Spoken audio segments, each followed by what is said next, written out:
Paris অলিম্পিক্সে স্পেনকে হারিয়ে bronze পদক জিতল ভারতীয় হকি দল। ব্রোঞ্জ পদক জয়ের ম্যাচে স্পেনকে 2-1 গোলে হারিয়ে দিল ভারত। ম্যাচে জোড়া গোল করেন অধিনায়ক হরমনপ্রীত সিং। প্যারিস অলিম্পিক্সের পুরুষদের হকিতে ব্রোঞ্জ জয় ভারতের। তৃতীয় স্থানের লড়াইয়ে স্পেনকে 2-1 গোলে হারালেন হরমনপ্রীতরা।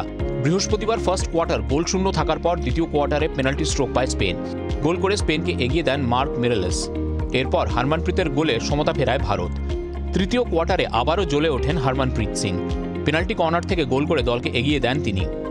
শেষ কোয়ার্টারে অনেক চেষ্টা করেও গোলের মুখ খুলতে ব্যর্থ হয় স্পেন। ম্যাচে দুরন্ত কিছু সেভ করেন সৃজেশ।